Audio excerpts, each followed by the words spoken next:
Muy buenas noches y bienvenidos una semana más a este su programa de cine aquí en Megavisión, la pantalla indiscreta. Y hoy nuestro invitado es alguien a quien yo conocí en un entorno del misterio, vamos a decirlo así, aunque él abarca muchas facetas. Es un alma inquieta que se interesa por diversos aspectos de nuestra sociedad y también, como les he dicho, por diversos aspectos del misterio. Él es máster en Comunicación, Cultura, Sociedad y Política.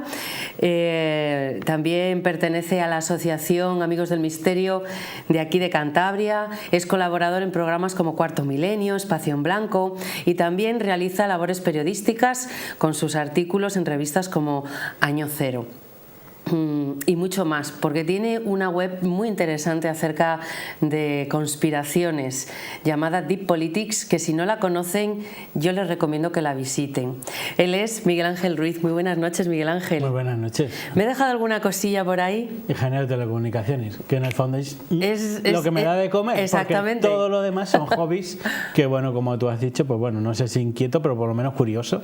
Y sí, eso yo creo que bien. Claro, yo te he conocido en ese otro ambiente, no en el tuyo de trabajo diario, sino en el ambiente del misterio. Del misterio, que curiosamente es como una gran caja de...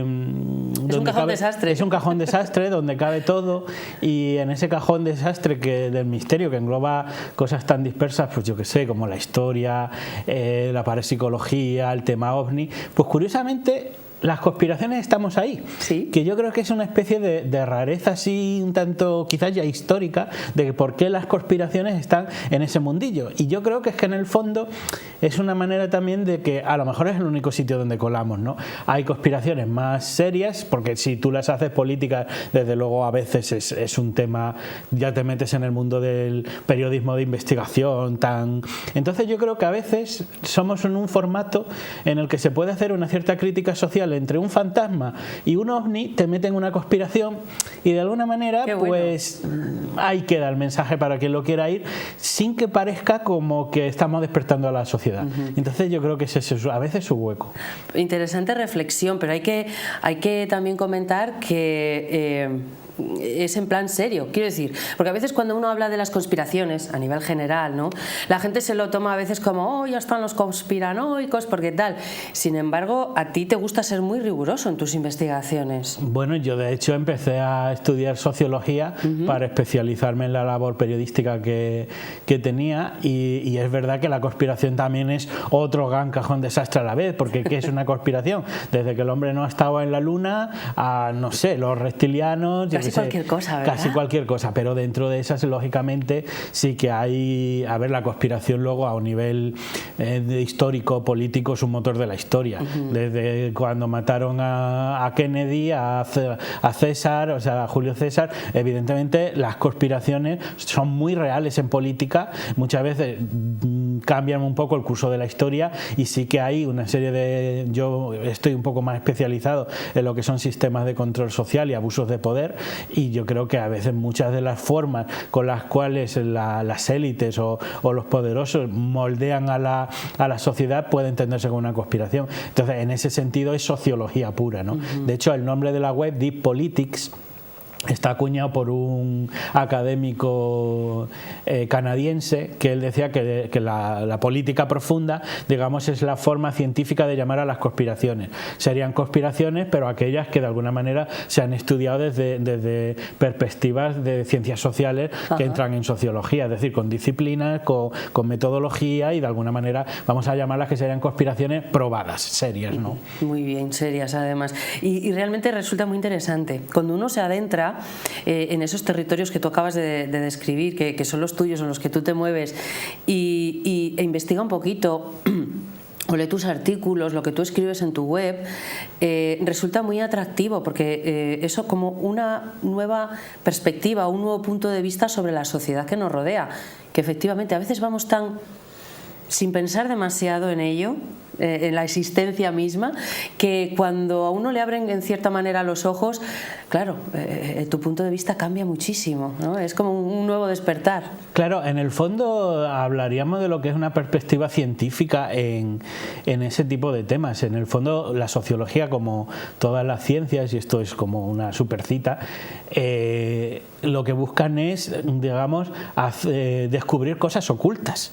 Y eso que fíjate que parece como tan esotérico, pero en el fondo la ciencia, desde la física, etcétera, son entender cosas que no habíamos entendido. La sociología también, pero en la sociedad, y habla de nosotros mismos, ¿no? Entonces, muchas veces cosas que también date cuenta que nosotros vivimos en la sociedad un poco como pez en el agua. En nuestro entorno hay cantidad de ideas, de conceptos, de formas de entender la vida, que como estamos tan sumergidos en ellos, muchas veces no los ves. Y la sociología, y en este caso esa conspiración sociológica, es como mirarse, alejarse un poco y ganar perspectiva y entender cuál es la sociedad en la que tú estás inmerso. Entonces, claro, es quizás todo lo opuesto de esa inmediatez, ¿no?, en el que tenemos, en el que vivimos. Y en ese sentido, y luego ya lo veremos en las películas, pues prácticamente todo lo que es esta sociedad ahora tan tecnificada, tan de los medios de comunicación. Hay muchísimos aportes dentro de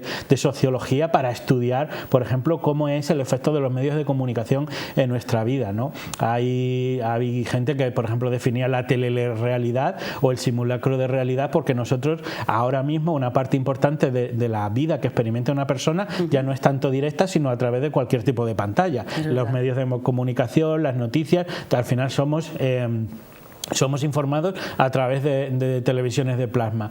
Eso hace que muchas veces el periodista, quien monta la historia, te da tu visión del mundo, ¿no? Y entonces, digamos, desprogramar todo eso, pues es una labor de investigación de toda la vida. Y apasionante, seguro. Y precisamente, ya lo has dicho tú, de ello vamos a hablar en la segunda parte del programa, con una película que nos quieres recomendar. Bueno, luego decimos el título, que no deja indiferente. Pero primero vamos a ir con otra que es muy diferente. Has escogido dos títulos que a veces los invitados pues se decantan por dos títulos muy parecidos, del mismo director o del mismo estilo. Sin embargo, tú has cogido dos títulos realmente diferentes, y el primero de ellos es una película, podemos denominarla una pequeña película, pero que transmite mucho. Su título es Mandarinas. ¿Por qué te decantaste por este film?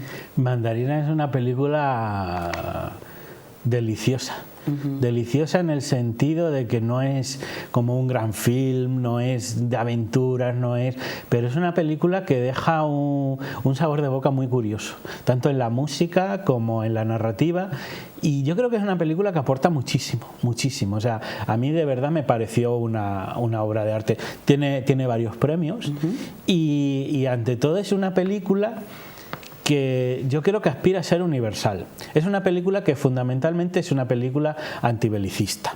Bueno, vamos a hablar un poco. Simplemente es la historia de un conflicto que ocurrió en la región de Ahapsa, en Georgia, y digamos que es una película que ocurre en el contexto de las guerras que ocurrieron, digamos, al final del desmembramiento de la antigua Unión Soviética, ¿no? Esto es un poco la guerra en Georgia entre chechenos y georgianos, y es una guerra por la disputa de la tierra, ¿no? En ese sentido, digamos que es una película profundamente antibelicista, porque habla un poco a veces de unos hechos fortuitos, de un destino que obliga a dos enemigos acérrimos a sentarse a la misma mesa y a escucharse y a estar un poco, porque claro, un poco en el transcurso de la película suceden cosas, pero ellos, bueno, pues lo que es un tema de guerra, digamos que quedan heridos, y entonces prácticamente de pronto tu gran enemigo es paciente igual que tú, y le tienes a unos metros de tu cama, y no te queda otra cosa, no te queda otra salida que hablar con esa persona, ¿no? Entonces, en ese sentido te decía que era una película universal, porque a mí me encanta cómo está ambientada la película. De hecho, yo creo que la banda sonora, que es de un de un compositor estonio, creo que se llama Niaza Diesdemitsa, que a mí me parece una música genial. De hecho, yo creo que ambienta la película muy bien. Y vale, y es, digamos, el sabor que tiene esa película. Pero es que estoy seguro que la misma película se podría hacer entre un israelí y un palestino, entre no sé, entre un franquista y un republicano, claro. Y prácticamente casi cualquier grupo. No cualquier enemistad, sino cualquier, digamos, par de individuos que de alguna manera estén obligados a pelearse, no tanto por su odio personal, sino por pertenecer a un movimiento que está enfrentado. Es decir, es un poco ese dicho que decían que la guerra, digamos, es una guerra, digamos, un acto entre que lo ejecutan personas que no se conocen para, de alguna manera, llevar los intereses de gente que sí se conoce, ¿no? Entonces, digamos, en el fondo, y hay mucho también de las ideas preconcebidas, de cómo el poder instaura odio en los corazones de los soldados para que vayan al frente de las discrepancias históricas y tal, pero en el fondo son dos personas condenadas probablemente a matarse, pero que no se odian. Claro, lo vamos a ir viendo en estos fragmentos que hemos sacado de la peli, que deja un sabor, bueno, yo no sé si, perdón, sea agridulce, porque bueno, la situación es muy dura, pero bueno, de momento nos vamos a ir quedando con la parte dulce, ¿no? Ese sabor de las mandarinas que son pues uno de los elementos principales de la película, y si la ven pues lo van a saber. Vemos un primer fragmento para situar a los espectadores. Vamos con ello. Va a llover. No creo. Pronto estarán aquí. ¿Quiénes? Los georgianos. O los rusos. Y ya no habrá mandarinas. ¿Sabes cómo llaman a esta guerra? La guerra de los cítricos. ¿Qué significa? Significa que se quieren quedar con mis mandarinas. Tranquilo. Luchan por la tierra. Sí, en la que crecen mis mandarinos. Has perdido la cabeza con tantas mandarinas. En cuanto venda las mandarinas, me iré a Estonia, si aún es libre. El georgiano está despierto.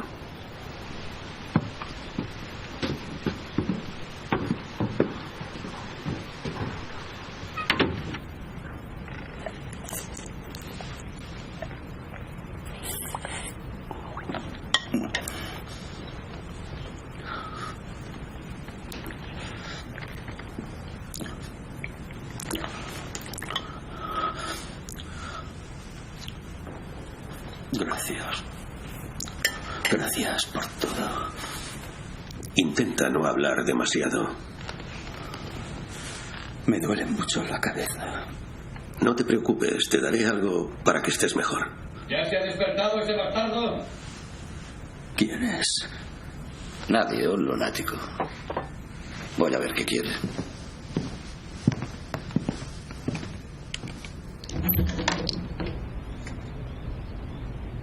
De todos modos, acabaré con él. Escúchame. Nadie matará a nadie en mi casa a menos que yo decida que pase. Pero si de todos modos estás dispuesto a hacerlo, primero tendrás que matarme a mí. No, vamos, abuelo. Tú me has salvado. Creo que ya me has oído. Abuelo, te doy mi palabra que no le mataré en tu casa. Pero en cuanto ponga un pie fuera de ella, cumpliré mi amenaza.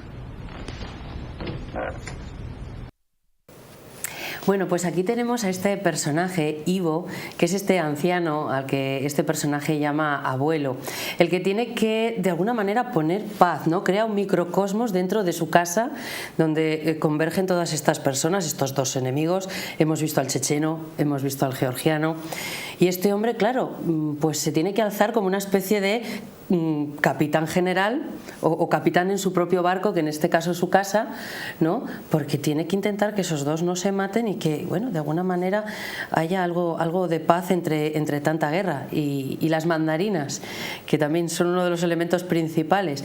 Hemos visto ahí ese amigo hablando de mandarinas, y es que este personaje Ivo es un anciano que vive apaciblemente, entre comillas, fabricando cajas de mandarinas para su amigo, y es de Estonia.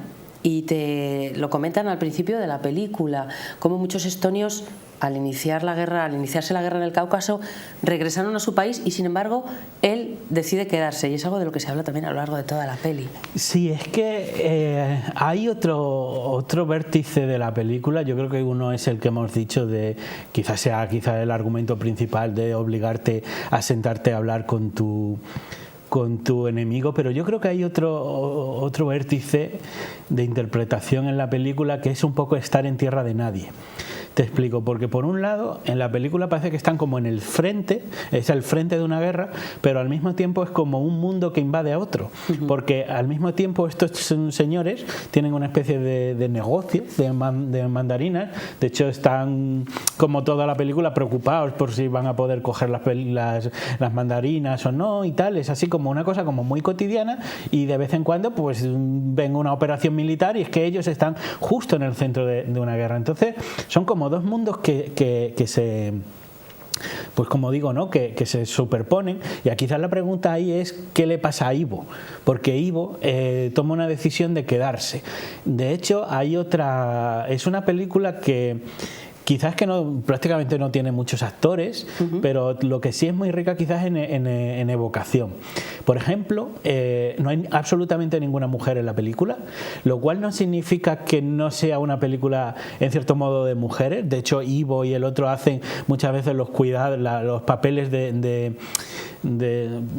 una representación de lo que viene a ser un tanto maternal, cuidar ese aspecto femenino. Pero por ejemplo la mujer está presente, está ausente, pero está constantemente digamos de alguna manera como sobrevolando la situación.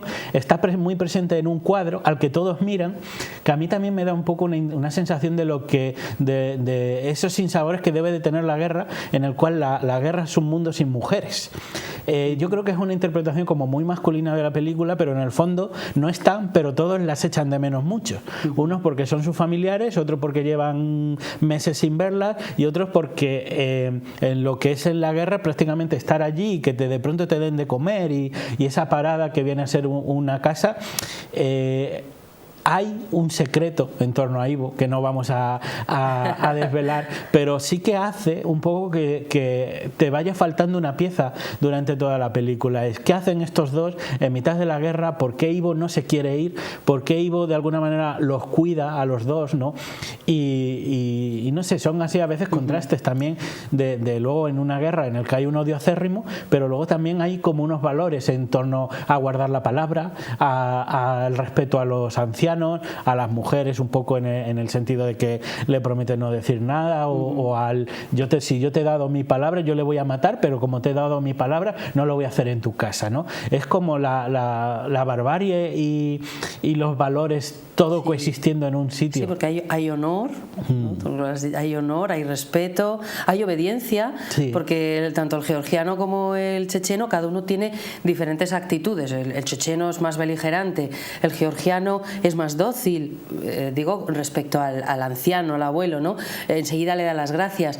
Y sin embargo los dos acatan lo que diga este hombre porque están en su casa, y ese respeto y esa obediencia, ¿no? Esa figura paternal o bueno, de un abuelo verdaderamente. Sí, ¿no? Y vamos, los ánimos procuran estar bastante aplacados. La presencia que tiene, pero te das cuenta que lo que es de alguna manera como un santuario del orden es la casa. Sí. Porque inmediatamente que sales de la casa, y no quiero contar mucho, pero fuera es un caos en el que en cualquier momento puede pasar cualquier cosa, ¿no?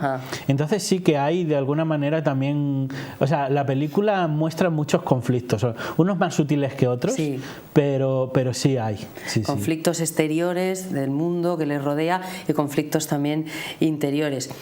Hay calma en la casa. Lo que ocurre es que hay ciertos momentos de la película en que esa calma parece que está a punto punto de romperse, porque claro, en el momento que el checheno y el georgiano se recuperan un poco y se sientan a la misma mesa, pues bueno, comienza a haber tiranteces como estas que vamos a ver ahora.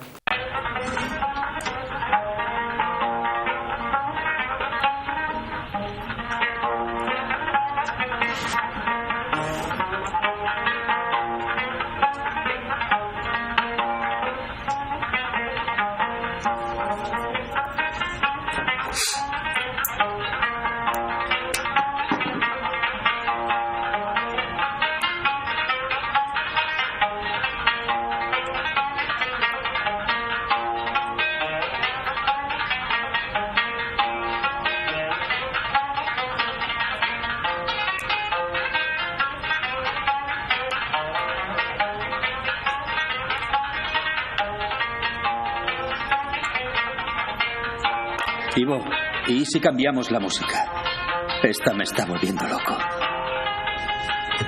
Pues resulta que a mí me gusta.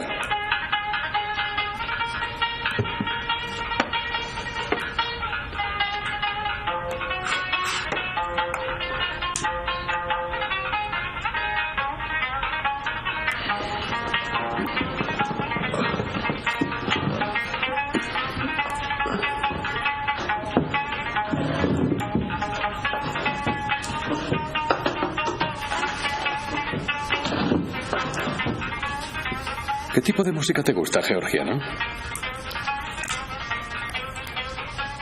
Cualquiera que no sea esta. ¿Música georgiana? Me gusta mucho la música georgiana. ¿Y la tierra georgiana también te gusta? ¿Dónde está la tierra georgiana? Aquí, justo donde estás sentado. Es tierra georgiana. Estás en tierra georgiana. No te hagas el loco, ya lo sabes. No, estoy sentado en una silla estonia. Qué gracioso. Sí, una silla estonia que está en una casa estonia que a su vez está en tierra Abjasia. Dime, ¿has ido a la escuela? ¿Tenéis escuelas vosotros? ¿Cómo? Te estoy preguntando si tenéis escuelas. ¿Por qué sonríes de esa manera, extranjero? ¿Qué se os ha perdido en Georgia? Estoy aquí para proteger una pequeña nación de malvados extranjeros como tú. Parece que de verdad no hayas ido a la escuela. No puedes entenderlo. No sabes nada. ¿No has estudiado historia? ¿No has leído nunca ningún libro? Bueno, pues aquí vemos uno de estos momentos un tanto tensos, ¿no?, que se viven, y bueno, pues estos dos hombres enfrentados ahí sí que comienzan a conocerse un poco más, también es verdad. Sí, a raíz de esos ni tan momentos mal, tensos, ahí ya casi son amigos. Y bueno, echan mano de la historia, ¿no?, para cantarse las 40, ¿no?, ahí enfrentándose, y las mandarinas siempre presentes. Que por cierto, esta película tiene una fotografía, no sé si lo hemos comentado al principio o antes fuera de cámara, pero tú hablabas antes de la música, pero luego el ambiente también de la película, los colores, las brumas, porque podría ser una peli más gris en cuanto a color, y sin embargo es una película el color es maravilloso, muy bien realizada realmente, ¿no? A todos esos niveles, nivel técnico, yo creo que es una película estupenda. Yo lógicamente me fijo más en temas de argumentos y eso, pero sí que es una película que te aporta incluso paz también a veces. Es verdad que tiene ese punto agridulce, y también es una película que yo creo que tiene, si te das cuenta, en el fondo es como una oda al sentido común, o sea, en contra del fanatismo y por la figura del abuelo y de estos dos, que al final parece que la guerra sea una chiquillada entre jóvenes obcecados. De hecho se habla, ¿no?, en un momento dado, no sé si es Ivo y su amigo Margus, que hablan o reflexionan, ¿no?, sobre la guerra, esto mismo que estás comentando tú, la guerra vista desde el punto de vista, valga la redundancia, de dos personas ya mayores, que ya han caminado más de la mitad de su vida. Y, bueno. Sí, es que dijimos que había como diferentes conflictos, sí. Y hay otra parte también que yo creo que es de conflicto generacional, porque claro, hablamos de Ivo, bueno, de su amigo, si quieres también, que comparten más o menos franja de edad, pero hay una circunstancia que yo creo que Ivo en el fondo lo que tiene es una gran tristeza por cosas que igual le han pasado, pero se acerca a los jóvenes, y yo creo que Ivo, que está todavía no a lo mejor cercano a la muerte, pero ya quizás ya ha recorrido gran parte de su camino existencial. Yo creo que en un momento dado, y no sé si hay un corte que le dice: ¿qué os pasa a vosotros, jóvenes? Porque yo creo que él, que ha visto cómo su familia emigra, que ha vivido en Estonia toda la vida, que ve cómo están destruyendo el país, y él siente que de alguna manera él ya está cediendo el relevo a esa gente, a esos jóvenes, y ellos solo están obsesionados con matarse.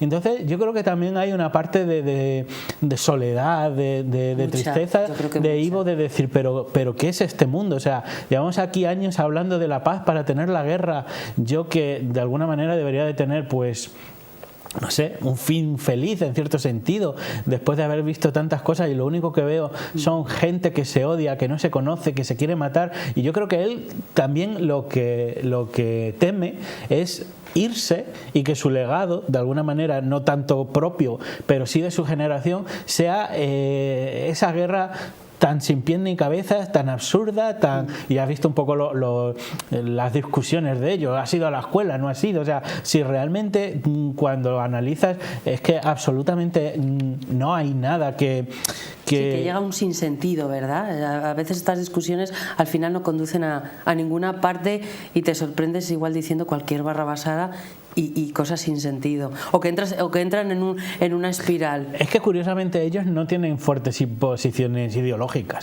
Los dos dicen que están defendiendo a la tierra del otro. Y no hay así como un corpus de decir, pues que empiecen, o sea, no te enteras nada de la historia de Georgia o de Chechenia o de la Unión Soviética a través de la película, no. Porque es que dicen 4 bagatelas que, como decíamos antes, que es que se podían extrapolar a casi cualquier otro conflicto. Si la película hubiera sido israelí-palestina, pues en vez de mandarines se habría llamado aceitunas, a lo mejor, en el sentido de por lo que haces la cosecha, pero básicamente en ese sentido sí es una película universal, lo cual a lo mejor es que es universal que los hombres seamos tan tontos en ese sentido, ¿no? Lo que sí, o por lo menos la guerra. Lo que sí está claro es que es una película triste, pero viéndola tampoco te queda una sensación, lo que he dicho antes de las mandarinas, agridulce, ¿no? Hay momentos de tristeza, hay momentos en que Ivo, los demás personajes también te transmiten tristeza, pero al mismo tiempo hay como una especie de paz y de no sé cómo decirlo, incluso o los personajes que están en ese microcosmos intentan buscar la paz, pero la paz, el sosiego un poco interior, o al menos es la sensación que les queda, ¿no? De bueno, aquí parece que de momento estamos a salvo. Hay otro punto que yo creo que hay que la película en el fondo parece que lo que habla de que la guerra se desactiva a través de la transformación interior.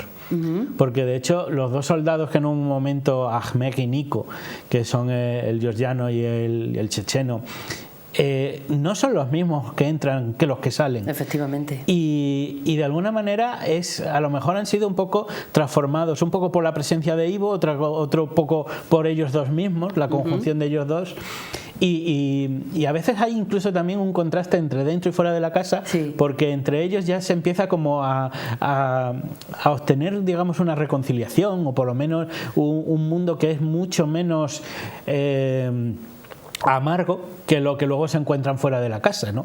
Entonces sí que hay dentro de todas esas, no sé, soledades y amarguras que tiene un poco la peli que va contando, sí que hay luego ese lado luminoso en el que de alguna manera ese sufrimiento también te puede transformar, y que si se vive lo suficiente y uno se deja un poco permear, no tanto por los fanatismos, sino por ver la vida de una manera un tanto más desnuda, desencarnada, y con un poco con los ojos del corazón, al final esa transformación llega aunque sea para decir qué estamos haciendo, pero pues, llega, ¿no? Pues un pequeño mundo que encontramos en esta cabañita de uno de los protagonistas de Ivo, en donde suceden muchísimas cosas, de verdad. Si tienen ocasión de verla, no se la pierdan.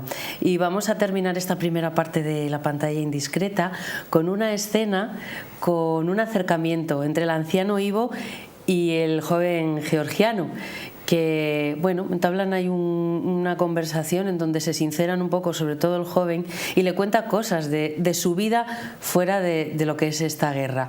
Vamos a finalizar con este fragmento, esta primera parte, ¿te parece bien?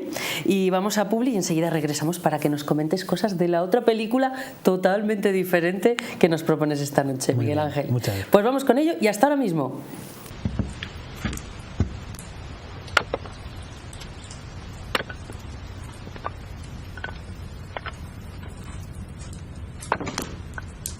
Te he estado observando y miras mucho el retrato de mi nieta. ¿Por qué? No, te equivocas. No es verdad.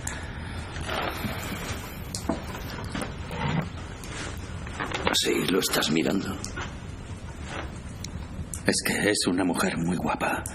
No soy capaz de apartar la vista de ella. Lo siento. Aún es más guapa en persona. Se llama Mary. Lo es todo para mí. ¿Mary vive en Estonia? Antes solía vivir aquí, pero se fue con los demás cuando estalló la guerra. ¿Y por qué no te vas? Este maldito lugar no merece la pena. ¿O te gusta estar aquí? Me gusta. Y también lo odio. ¿Tienes familia? Solo a mi madre. Mi padre murió hace 10 años. ¿Tienes hermanos? No, soy hijo único. ¿Y qué hacías en tiempos de paz? Estaba en una compañía. Soy actor. ¿En serio? ¿También hacías cine? Pocas veces. Por aquí casi no se ruedan películas. No hay dinero. ¿Y entonces decidiste ir a la guerra? Sí. Me sentí obligado y fui. Y no se lo dije ni a mi madre. Cuando acabe la guerra, volveré a Tbilisi para verte actuar. Y luego nos sentaremos a charlar y a recordar estos tiempos. Y recordaremos a Ahmed. No, Ahmed estará ahí conmigo viéndote actuar. Y te aplaudiremos.